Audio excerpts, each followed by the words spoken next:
Look at your life. Really look at it. You wake up to the piercing scream of an alarm. Your heart racing before your feet even touch the floor.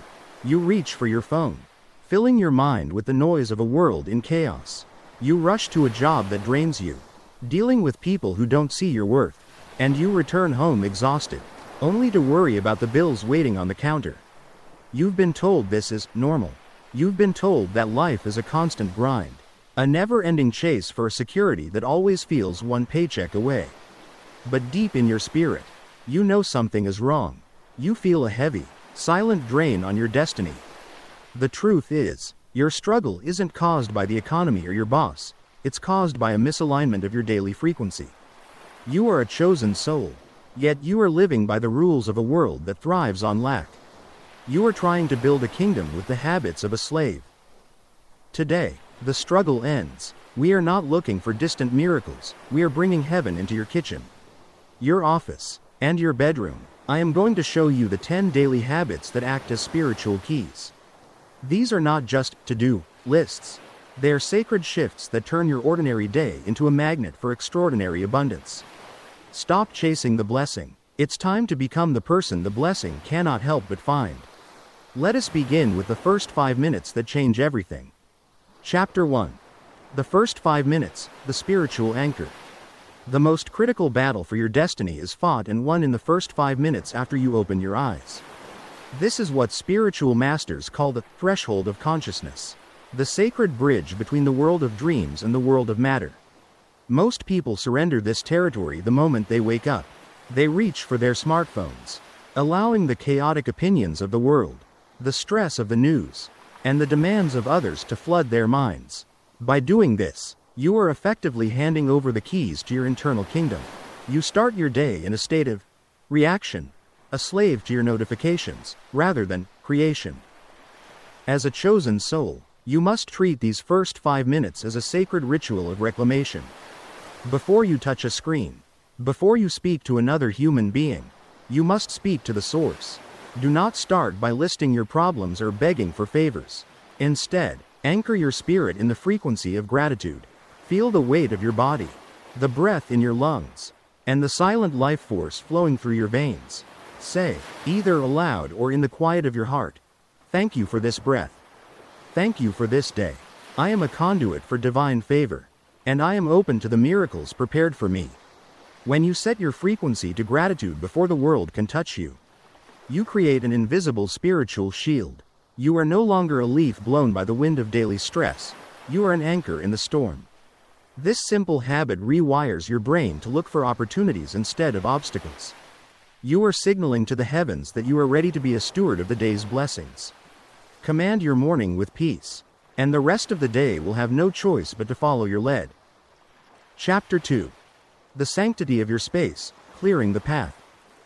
There is a profound spiritual law that most people overlook in their daily lives. Your external environment is a physical mirror of your internal state. We often pray for God to pour out new wine into our lives.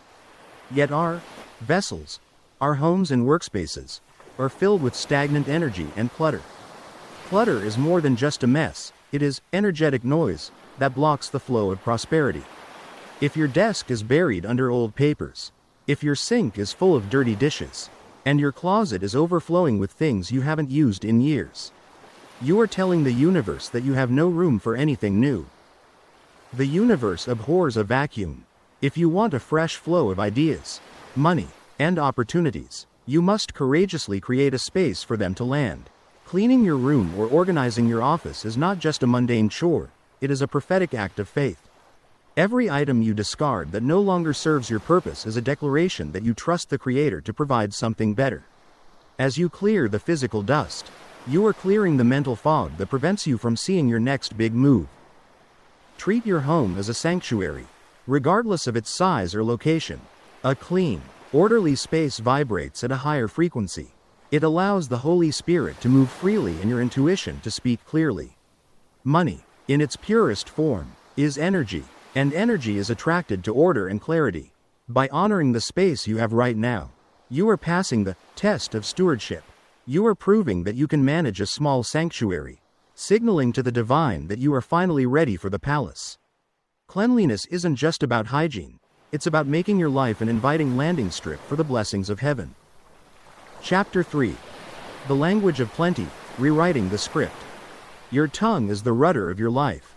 In the middle of your daily routine, at the grocery store, the gas station, or when sitting at your kitchen table with a pile of bills, you are constantly casting spells with your words. Most people use the language of lack. They say things like, "I can't afford that, everything is getting so expensive," or "I'm always broke." What they don't realize is that the spiritual realm takes every word literally. When you speak of lack, you are ordering more lack from the menu of the universe. You are reinforcing the identity of a struggler, rather than a chosen soul. To stop the chase and start attracting, you must master the language of plenty. This doesn't mean lying about your bank account. It means changing your relationship with authority. Instead of saying, "I can't afford it," start saying, "That is not a priority for my resources right now." Do you feel the shift? One phrase makes you a victim of the price tag. The other makes you the master of your currency. One speaks of poverty, the other speaks of choice and power. When you pay your bills, stop doing it with a spirit of resentment. A bill is a certificate of a service you have already enjoyed, the warmth of your home, the light in your room, the connection to the world. Bless the money as it leaves your bank account. Decree that as it goes out to bless the economy, it must return to you sevenfold, pressed down, shaken together, and running over. When you stop complaining about the cost of living and start celebrating the flow of giving, the heavens respond in kind. Your words are the magnets that pull your future toward you. Make sure they are speaking of abundance. Chapter 4. Blessing your daily bread, the sacredness of work. Most people view their daily job as a necessary evil, a grind they must endure to pay for their existence. They show up late, do the bare minimum, and spend their hours watching the clock, waiting for the moment they can escape. This attitude creates a spiritual ceiling over your finances. If you treat your work with resentment, you are telling the Creator that you are a poor steward of the platform He has given you. In the kingdom of God, your current job is not just a paycheck, it is your training ground. It is the place where you prove you can handle the responsibility of the empire you are destined to lead. To shift from struggling to attracting, you must begin to bless your work. No matter how humble your position, whether you are cleaning floors, coding software, or managing a team, do it as if you are doing it directly for the Most High. When you put divine excellence into your mundane tasks, you stand out in a world of mediocrity. Excellence is a frequency that the world cannot ignore. It acts as a beacon, drawing the eyes of decision makers and the hand of favor toward you. Stop saying, "I have to go to work," and start saying, "I am going to serve my mission." When you change your motive, you change your results. Suddenly, the difficult boss becomes a teacher in patience, and the boring task becomes a ritual of discipline. As you honor your current, small beginning, heaven begins to prepare your great increase. You will find that promotions, bonuses, and side ventures start finding you because you have become a person of value. Your work is no longer a chase for money, it is a sacred offering that triggers a harvest. Chapter 5. The Circle of Influence, the Law of Proximity. The reality of your daily life is heavily dictated by the people you allow into your inner circle. There is an unspoken law of proximity. You are the average of the 5 frequencies you spend the most time with. If your daily conversations are filled with people who gossip, complain about the economy, and doubt their own potential, they are acting as anchors, holding your destiny in place. You cannot fly with eagles if you are scratching the ground with chickens. For a chosen soul, protecting your social environment is not about being elitist, it is about spiritual survival. Look at your call logs and your dinner table. Are the people around you destiny helpers or energy vampires? A destiny helper is someone who sees your crown even when it's crooked and reminds you of who you are in God's eyes. An energy vampire is someone who feeds on your light and leaves you exhausted with their drama. To start attracting abundance, you must courageously audit your relationships. You don't have to be unkind, but you must be intentional. You must create a holy boundary around your energy. Begin to seek out the company of those who vibrate at the frequency of where you want to go, not where you used to be. Seek those who speak of ideas, growth, and the goodness of God. Even if you don't know them personally yet, proximity can be found in the books you read, the mentors you listen to, and the digital communities you join. When you align your circle with your calling, the struggle to stay motivated disappears. You find yourself being pulled upward by the collective faith of your tribe. You attract what they attract, and together, you become an unstoppable force of light. Chapter 6. Intentional Giving. The Flow of the Conduit. One of the greatest paradoxes of the divine shift is that the way to attract more is to give more. But many people live in a spirit of hoarding, fearing that if they give, they will have less. This fear creates a blockage in your financial pipes. God is not looking for buckets that just hold water. He is looking for conduits that let water flow through them to reach others. If you want the heavens to pour into you, you must ensure that your hands are open, not clenched into fists. Intentional giving is not about the amount, it is about the heart frequency. It starts in your daily life, a generous tip to a struggling waiter, a secret donation to a neighbor in need, or even giving your undivided attention to someone who is hurting. When you give intentionally, you are making a bold statement to the universe. I trust my source. I have more than enough, and I am a partner with the Creator. This act of trust is the most powerful struggle breaker in existence. It shatters the illusion of lack and connects you directly to the infinite supply. Make it a daily habit to sow seeds in the lives of others. Do it quietly, without seeking recognition. This sacred secrecy builds your spiritual muscles and ensures that your reward comes from the divine, not from human praise. You will notice that as you become a more generous giver, you become a more powerful attractor. Opportunities, gifts, and unexpected windfalls will start falling into your life. You are no longer chasing money. Money is chasing you because the universe knows that if it gets money to you, it will get money through you. Chapter 7. The Shield of Digital Peace, Protecting Your Frequency. In this modern age, your phone is the most powerful portal into your spirit. Every day, you are bombarded with an endless stream of digital noise, celebrity drama, political conflict, and the curated, perfect lives of others that often trigger a subconscious spirit of comparison and envy. If you are not careful, you are allowing your frequency to be hijacked by the world's agenda before you even finish your morning coffee. For a chosen soul, protecting your digital peace is not just about being productive, it is an act of spiritual warfare. You cannot hear the whisper of God's guidance when your ears are filled with the shouting of the internet. To stop the struggle, you must build a digital shield. This means becoming ruthlessly intentional about what you allow through your eyes and ears.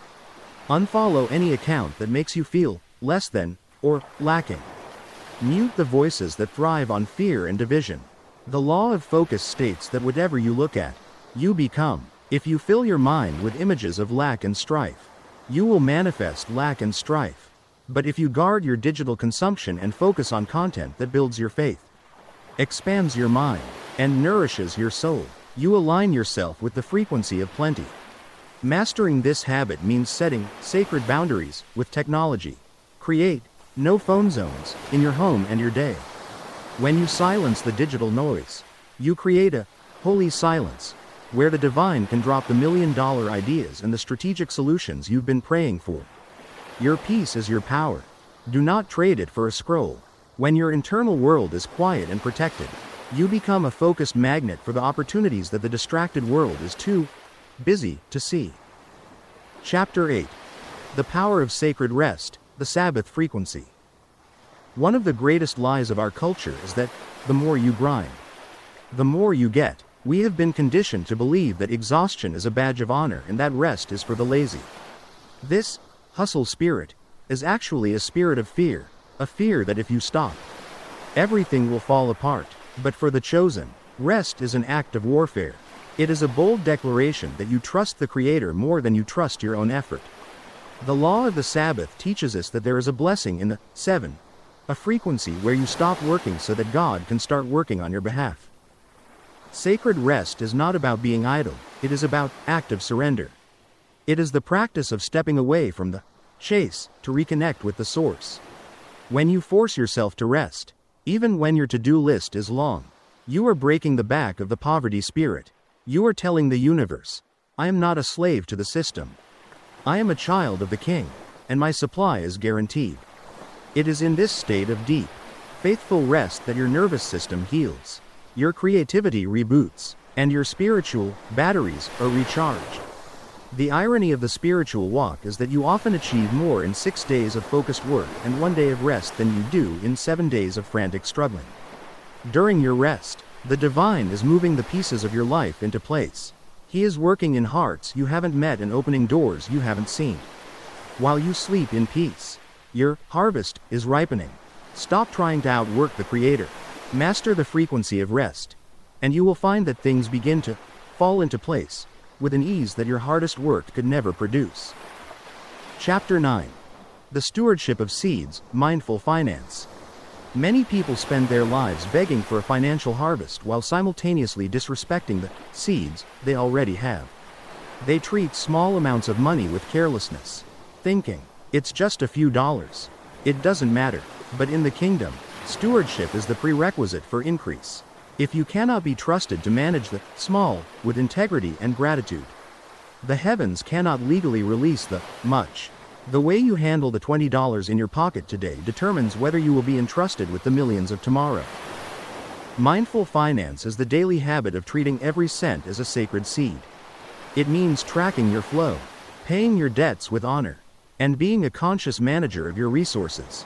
When you treat your money with respect, organizing your wallet, paying attention to your bank statements, and avoiding impulsive, emotional spending, brings you into alignment with the law of increase. You are telling the divine, I am a faithful steward. I am organized. I am ready for more. Money is attracted to order and repelled by chaos. To shift from chasing to attracting, you must change your internal financial thermostat. Stop seeing money as something you spend, and start seeing it as something you allocate. Even if you are starting with very little, be the best manager of that little that you can be.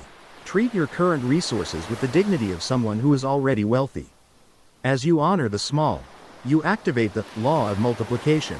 Heaven begins to see you as a safe place to store its wealth. And suddenly, the supply starts to exceed the demand. Chapter 10. The Evening Audit, Releasing the Day.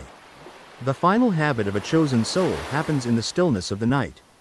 Just before the world fades into sleep, this is the evening audit, a sacred time to clear your spiritual cache and reset your vibration. Most people go to bed carrying the trash of the day, the frustrations of work, the sting of a cold remark, or the anxiety of what tomorrow might bring. They fall asleep in a state of stress, and as a result, they wake up in a state of exhaustion. But you must understand, your subconscious mind is most fertile during the night. Whatever thoughts you feed it before you sleep will be the seeds that grow into your reality tomorrow. To master the divine shift, you must practice the ritual of release. Before your head hits the pillow, perform a mental scan of your day. If there was a conflict, forgive. If there was a mistake, release the guilt. If there was a worry, hand it over to the Creator. You are not a storage unit for the day's burdens. You are a temple of peace. Say to the heavens, I have done my part. Now I trust you with the rest. I release this day, and I receive your rest. This is the 0 point of the soul, where you wipe the slate clean. By ending your day in a state of surrender and peace, you are instructing your subconscious to work on solutions while you sleep. You are moving from the hustle of the day into the harmony of the night. As you drift off, visualize your dreams as already completed, not as things you are still chasing. This practice ensures that you don't carry the ghosts of today's struggles into tomorrow's opportunities. You go to bed as a steward and wake up as a master. The evening audit is the final seal on your daily attraction. It is the bridge between the effort of man and the ease of God. The cycle of struggle ends the moment you decide to live differently. You have now learned that the divine shift is not found in one massive leap, but in the 10 small, sacred rhythms of your daily life. You are no longer a victim of the grind. You are the architect of your atmosphere. You have the keys to open heaven's gates from the very moment you wake up to the second you close your eyes. Remember, chosen soul, you do not work for success, you work from a state of success. The abundance you seek is already seeking you. waiting for a frequency that is clear enough to land. From this day forward, walk with your head high. Speak with authority. Protect your peace like the treasure it is. The world will watch in wonder as the things they are still chasing start finding their way to your door.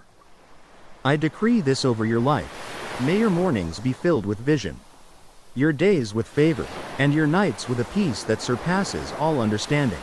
The struggle is not your destiny. The overflow is.